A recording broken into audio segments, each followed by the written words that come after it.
आप मुफ्ती साहब एक अच्छी बात बताएं कि हंसी मजाक में भी निकाह हो जाए। दस्तखत कर दीजिए। अम्मी तस्कीन को बुलाइए ना। तस्कीन तुम्हें बुला रही है। जी, पूछो अब्द के माने क्या है। यास्मीन पूछ रही है ये अब्द के माने क्या है। निकाह के अनाउंसमेंट को अब्द निकाह बोलते हैं। बेटा मैं कल उसके सही माने पूछ के बताऊंगा। पहले आप यहाँ दस्तखत कर दो, वहाँ लोग इंतजार कर रहे हैं। अंकल तो सूरत की बात है ना, बिना अच्छी तरह समझे बगैर कैसे दस्तखत कर दे। जिंदगी भर का जो सवाल है। अरे बेटा एंड वक्त पे क्या ड्रामा लेके बैठी हो तुम लोग, क्या करेंगे? ये सवालों का वक्त नहीं है। दस्तखत कर दो बेटा। अम्मी अब्द के असल माने मालूम करना जरूरी है।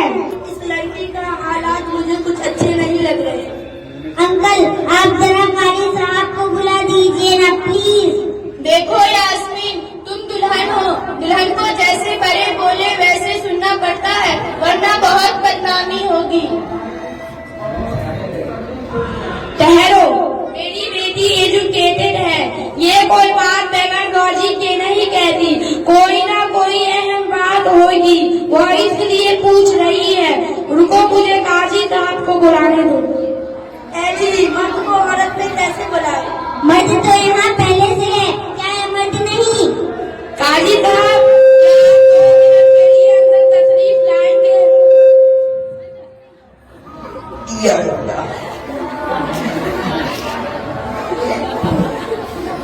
अस्सलामु अलैकुम व रहमतुल्लाहि व बरकातुहू।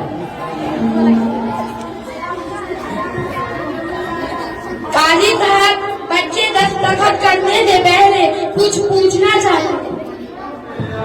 हाँ क्यों नहीं, पूछो बेटा क्या बात है। कारी साहब अभी अंकल यहाँ पर आए और पढ़कर सुना गए। मोहर चांदी की अंगूठी और सोने का हार, पता नहीं क्या क्या बोलते, क्या यही अपने निकाह है। हाँ बेटी, इसी को अब्द निकाह कहते हैं। एतराज ना हो तो एक सवाल पूछूं? हाँ बेटी जरूर पूछिए, जो भी है साफ साफ बताना चाहिए।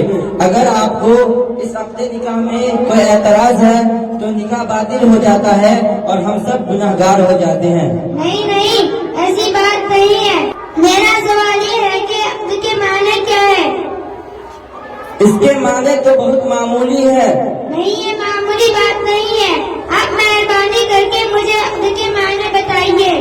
इसके माने तो बहुत सिंपल है, एग्रीमेंट एंड कॉन्ट्रैक्ट। ये मुआहिदा है, अंडरस्टूड मुआहिदा है। ये लफ्जी माना है। इस्लाही माना जो होती है, दोनों तरफ के लोग टर्म्स एंड कंडीशन तय करते हैं। अभी आपने जो पेपर दस्तखत के लिए भेजे थे तो आपने निकाह है। हाँ हाँ, इसमें शक की क्या बात है। क्या वो मुकम्मल अब्द है? हाँ हाँ, आप मुझे खुलकर बताए, आपको अब्द निकाह पसंद नहीं? नहीं नहीं, इसमें आपकी कोई गलती नहीं। गलती तो उस सिस्टम की है जो हमारे बाप दादा के जमाने से चला आ रहा है। अच्छा, ऐसी क्या गलती जो हमको भी नहीं मालूम? इस लड़की के आसार मुझे कुछ अच्छे नहीं लग रहे हैं। ये लड़की आज हमारे बाप दादा को कोस रही है, पता नहीं कल को क्या करेगी। मुझे अपना फूफा और भैया को जल्दी बुलाओ।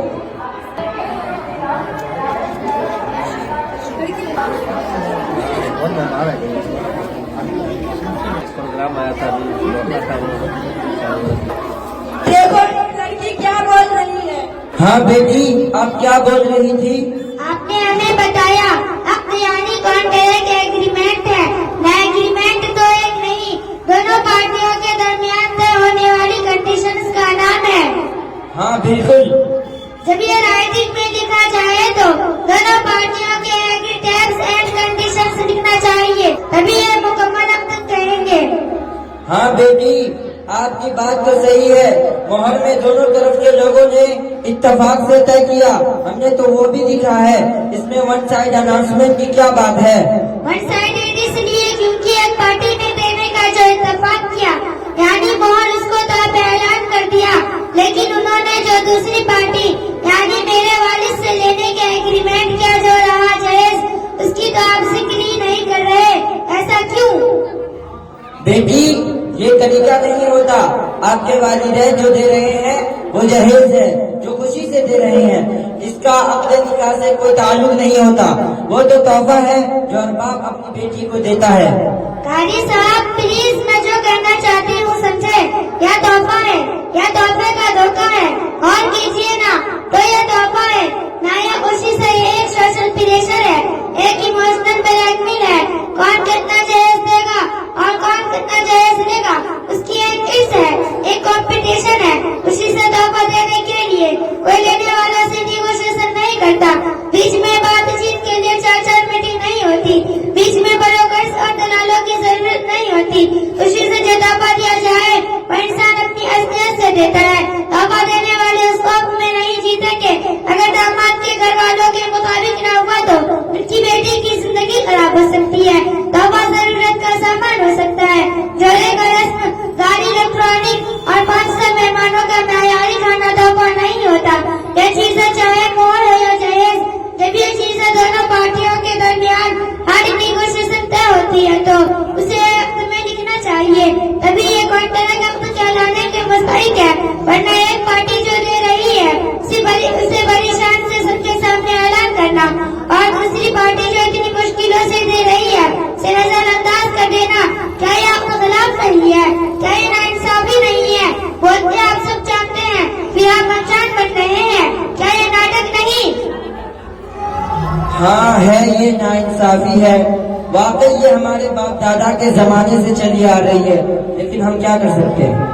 कारी साहब, आप ये सब अपने निकाह में लिखे क्यों नहीं देते?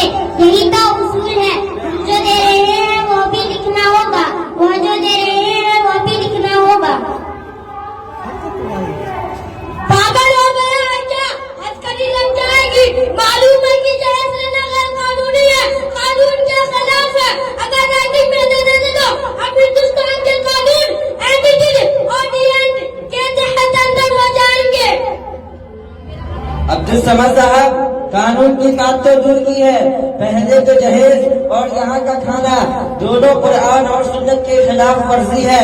ये इसराफ है, ये रिश्वत है जो कि हराम है। इसके देने वाले और देने वाले दोनों जहन्नमी हैं। दुल्हन वाले ऐसी चीज देते ही क्यों है जिसकी नसीब नहीं दे सकते? तो दूल्हे वाले ऐसी चीज लेते ही क्यों है जिसकी नसीब दे नहीं सकते? अगर ये ऐसी रिश्वत है जिसको अपने निकाह में लिख नहीं सकते, उसको छुपाना पड़ता है। मैं इन सब चीजों को गैर अखलाकी समझता हूँ। मैं ऐसे जहेज को हाथ भी नहीं लगाऊंगा, मुझे कुछ भी नहीं चाहिए। माशाअल्लाह, माशाअल्लाह। अगर आप वाकई जहेज नहीं लेंगे तो आप बहुत बड़े गुनाह से बच जाएंगे। सिर्फ आप ही नहीं, आपके माँ बाप और हम सब तमाम गवाह बनने वाले एक बहुत बड़े गुनाह से बच जाएंगे। अरे बेटा, ये कैसे हो सकता है? मैं तो सब कुछ खरीद भी चुका हूँ और सब कुछ दे चुका हूँ। मेरी तो एक ही बेटी है, वो कहाँ जाएगी? मैं सब कुछ अपनी बेटी की खुशी के लिए कर रहा हूँ। अंकल, मैं आपकी खुशी जरूर पूरी कर दूंगा, लेकिन आपको भी एक वादा करना होगा। मेरी और अपनी बेटी की खुशी पूरी करनी होगी। मैं अपनी बेटी की खुशी के लिए कुछ भी करने को तैयार हूँ। बोलो आपको क्या चाहिए? तो आप इन सबके सामने वादा कीजिए। इंशाअल्लाह मैं वादा करता हूँ कि मैं आपका हर खुशी पूरा करूँगा। ये दहेज और वलीमे की अरेंजमेंट दूल्हे वाले की जिम्मेदारी होती है, दुल्हन वालों की नहीं। और आपने जो खर्च किया है वो जायज नहीं, इसलिए कल मैं आपको सारी रकम वापस कर दूंगा। आपको वादा करना होगा कि आप हमारी बातों को कबूल करें। अरे ये कैसे हो सकता है? लोग क्या कहेंगे? हमारी तो नाक कट जाएगी। सोसाइटी में लोग हमें जलील करेंगे। जलील? हाँ हाँ आंटी, जलील कौन होगा जो सुन्नत पे अमल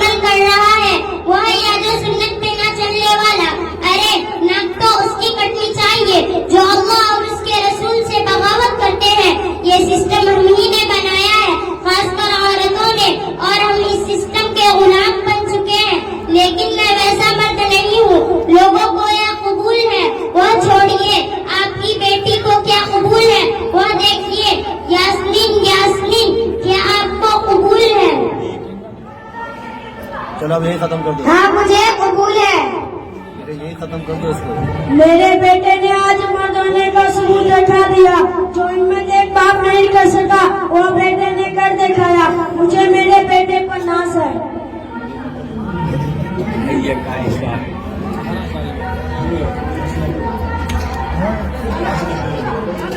बेटी अब तो आप दस्तखत कर दीजिए।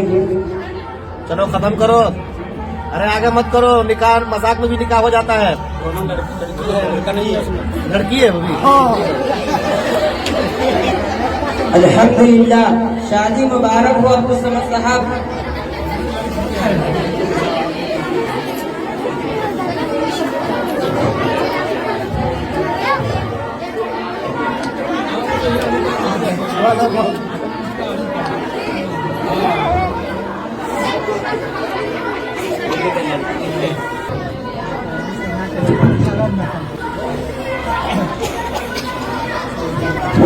ये जो मुकालमा और ड्रामा की शक्ल में जो है जहेज की जो है परेशानी जो पेश किया गया है, इसका खुलासा तो 4 मिनट में हमारे मुफ्ती साहब बयान करेंगे।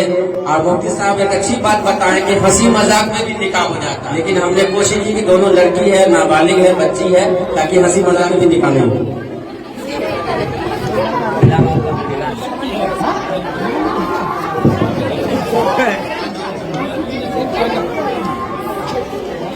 गार्जियन से मैं कहना चाहूंगा कि अभी हम लोगों ने जो मुकाबला देखा, ये सिर्फ हंसी मजाक के लिए